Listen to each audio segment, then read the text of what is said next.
Touchez.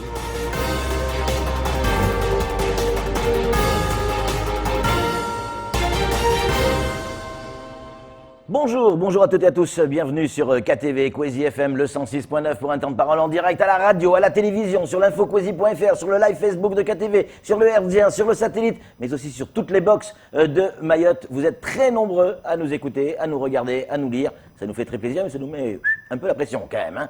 Un autre qui nous met la pression, on n'a pas habitué à le voir en colère, c'est le recteur de cet État, Gilles Lalbou, qui est avec nous. Monsieur le recteur, bonjour. Bonjour. Pas si en colère que ça. Ah, ça va, vous m'avez fait peur. Je disais, comment il va se passer ce plateau? Mais enfin, vous avez eu des phrases très dures, je vous cite, des sanctions exemplaires pour des grévistes radicalisés. Vous entendez quoi par sanctions exemplaires? Alors, sanctions exemplaires, on verra ce qu'on fait, ce qu'on fera. J'en en référerai évidemment au cabinet et au ministère. Moi, ce que je voulais dire aujourd'hui, c'est surtout qu'il faut que les relations soient des relations responsables entre les uns et les autres. Et vous êtes tous les dialogue qui tient la route. Tous les syndicats, tous les syndicalistes le savent. Quand on m'alerte sur des cas internes, le lendemain ou le soir même, on est tous dans mon bureau, on trouve une solution, et on trouve toujours une solution, quand on peut le faire localement, pour le meilleur, pour nos enseignants, pour nos personnels. Sauf que vous n'avez pas la main sur la réforme des retraites. Ils le savent tous. Pour la réforme des retraites, ils savent aussi autre chose. Et d'ailleurs, on continue à échanger avec l'ensemble des organisations syndicales qui étaient dans mon bureau encore en fin de semaine, y compris après la fameuse altercation devant le lycée de Petite-Terre. Et ils le seront encore ce soir parce que à partir de demain, je pars comme d'habitude et comme régulièrement à Paris rencontrer mon ministre, la ministre des Outre-mer, la direction des ressources humaines à Paris, et j'irai porter aussi des messages, les messages d'inquiétude de l'ensemble des personnels. Aujourd'hui, les personnels sont inquiets. C'est vrai. Ceux qui ne font pas grève. Tous les personnels de l'éducation nationale sont inquiets. Et cette réforme des retraites, ils savent que ça va et ça pourrait les toucher. Toute réforme inquiète les personnels. Donc il faut apporter évidemment des réponses. Et quand cette inquiétude, par le dialogue que j'ai avec les représentations des personnels, me montre, quand cette inquiétude montre qu'il y a derrière effectivement des problèmes, je note ces problèmes, je les remonte. Et comme on l'a fait sur les indemnités pour les nouveaux entrants, comme je continue à le faire pour la retraite des instituteurs d'État recrutés à Mayotte, les IERM, sur tous ces problèmes qu'on me remonte, évidemment, je monte au créneau et, avec mes interlocuteurs à Paris, je défends nos personnels. Et je le répète, aujourd'hui, on ne peut pas construire l'éducation nationale sans les personnels. La seule chose que j'ai dit, c'est il faut qu'on maintiennent ce dialogue. Quand un recteur arrive devant un établissement et que quand il commence à parler, on lui tourne le dos, qu'on bloque l'entrée, on va dire de manière intimidante au recteur, mais aussi à d'autres personnels, je dis stop. Je dis on ne peut pas. Nous sommes aussi regardés. Nous sommes des exemples. Et on ne peut pas aller vers des intimidations, mais tout le monde peut le comprendre. On discute. Parfois, on est d'accord. Parfois, le recteur ne peut pas tout faire. Sur la réforme des retraites, vous imaginez que je ne peux pas tout faire. Et puis, je rappelle quand même une chose. Cette réforme, sur le fond de la réforme, ça faisait partie du programme du président de la République, qui est arrivé en tête au premier tour, qui est arrivé en tête au second tour. C'est quand même le choix aussi de la démocratie. Donc, dire, bon, on est contre cette réforme, je l'entends. Mais aller au-delà du raisonnable, je ne l'entends plus. Là, donc aujourd'hui, on travaille. C'est pas une question, on va dire, de limite. C'est une question que il y a des choses qu'on peut faire et il y a des choses qu'on ne peut pas faire. Et je rappelle les choses qu'on ne peut pas faire. Faire grève, c'est une chose qu'on peut faire. Manifester, c'est une chose qu'on peut faire. Exprimer son mécontentement, c'est une chose qu'on peut faire. Ensuite, empêcher des collègues d'entrer dans un établissement et intimider le recteur, ce sont des choses qu'on ne peut pas faire. Et je le dis, voilà, avec fermeté, mais sans stigmatiser tout le monde, et en disant, écoutez, on est quand même beaucoup mieux à discuter parce qu'aujourd'hui, il y a encore des points sur lesquels on peut travailler, y compris sur cette réforme. Moi, je vois la ministre des Outre-mer vendredi qui veut me voir justement sur un certain nombre de points qui concernent spécifiquement les Outre-mer, sur lesquels, évidemment, la parole du recteur de Mayotte sera écoutée. Voilà, aujourd'hui, on doit encore pouvoir faire remonter des paroles raisonnables. Et puis, je rappelle, je ne suis pas, parce qu'on me le reproche aussi, uniquement le recteur des syndicalistes.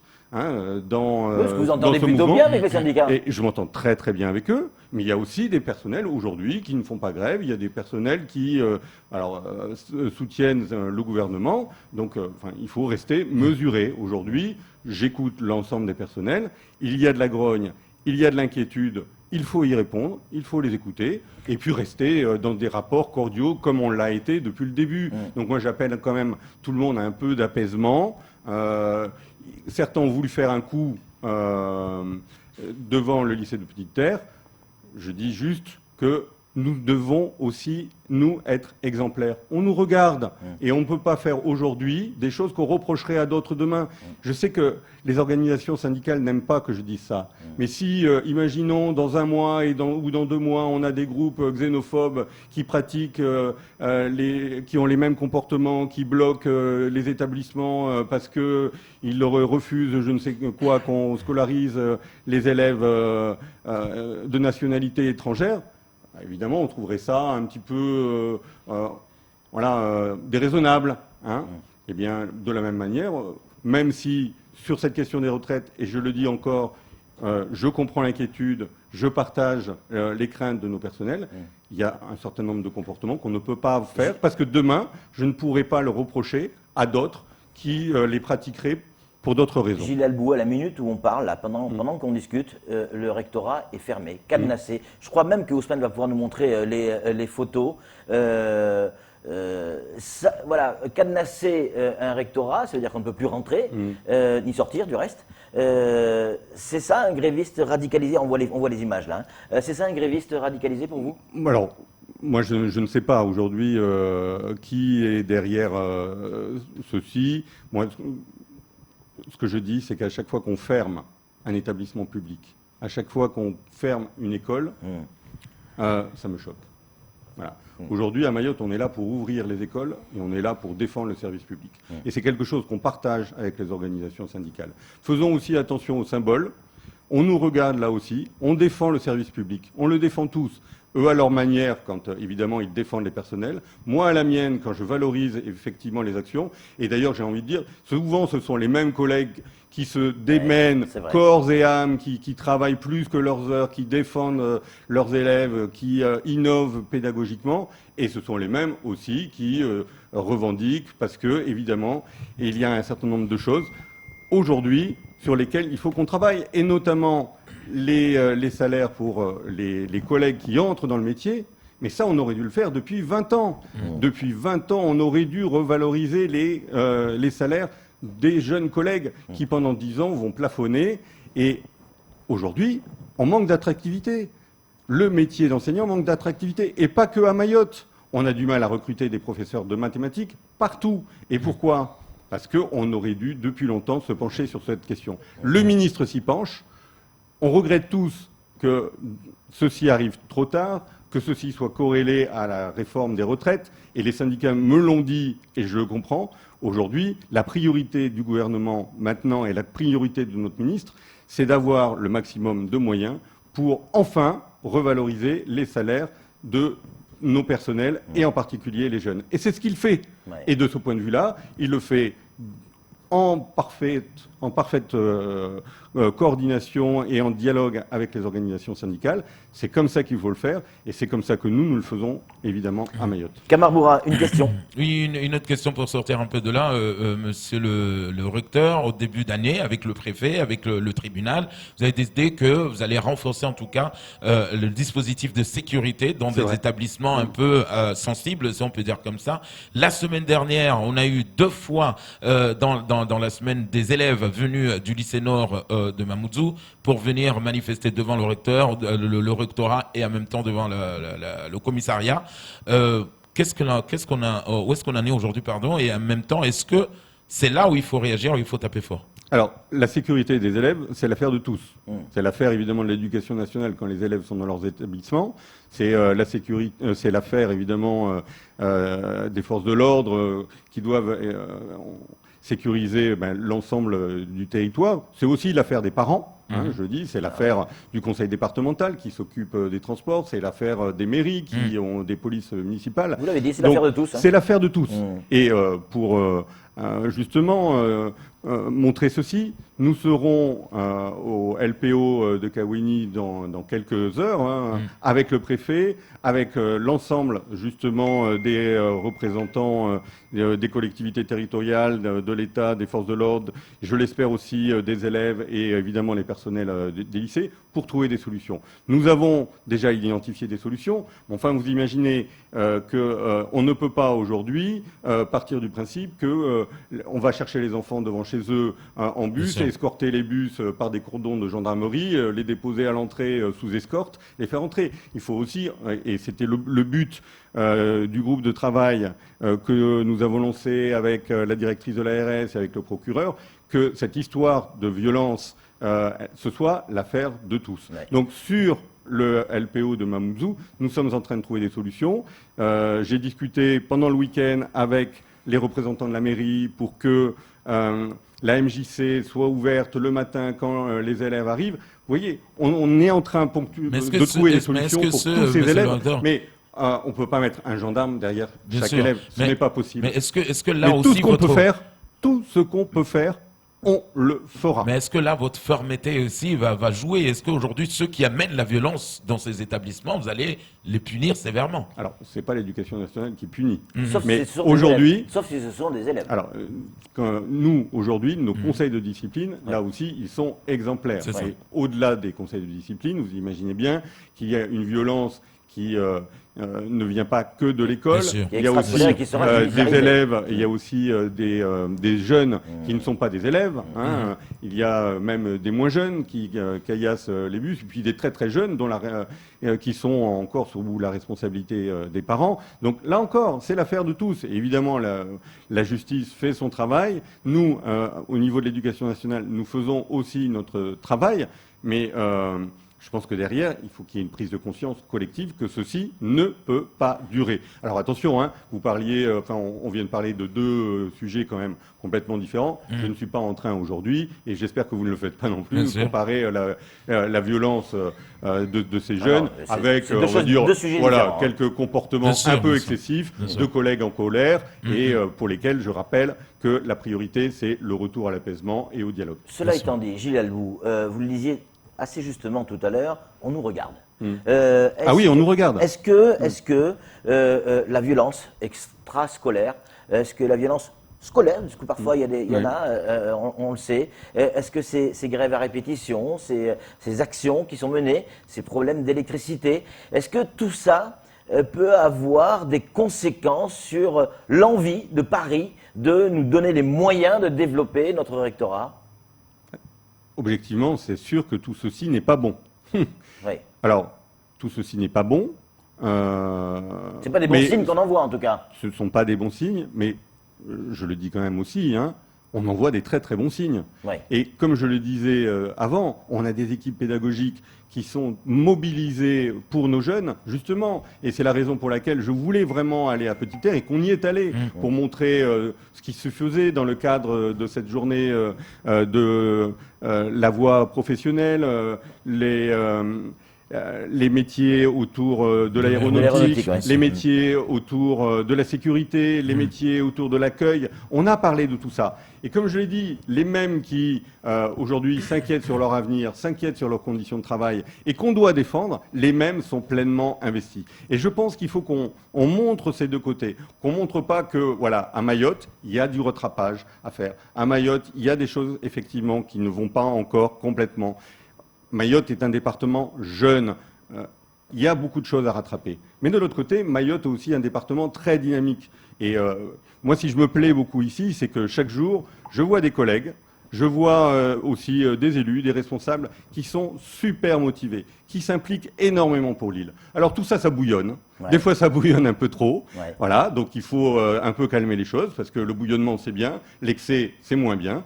Mais moi, je préfère un territoire aujourd'hui qui bouillonne, un territoire qui a envie, un territoire qui se développe avec des équipes pédagogiques fortement mobilisées, qu'un territoire amorphe. Donc, vous avez raison de le dire, il faut envoyer des signaux positifs. C'est ce que je fais. Il faut aussi défendre nos personnels parce qu'on ne peut pas développer ce territoire aujourd'hui si on a des personnels qui sont dans des mauvaises conditions de travail. Le tout, il faut le faire dans le calme, continuer à travailler ensemble.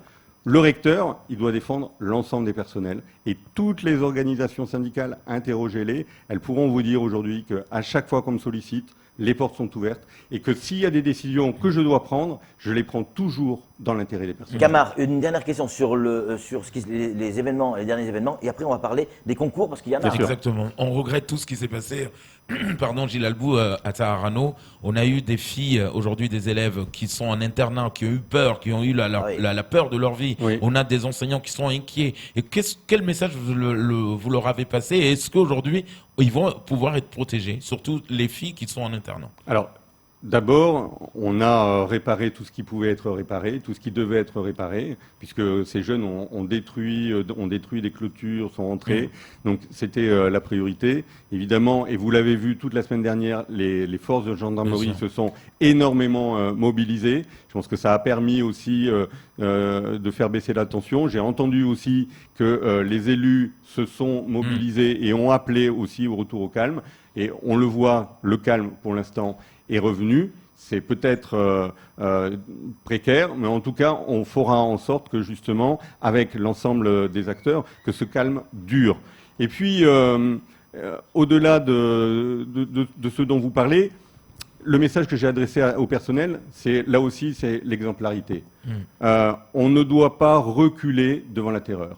Nous sommes le service public, nous sommes la République. Nous, c'est l'éducation nationale, c'est la gendarmerie, ce sont les élus. Il n'y a pas à Mayotte des zones de non-droit qu'on laisserait à des voyous. Donc, on doit tenir.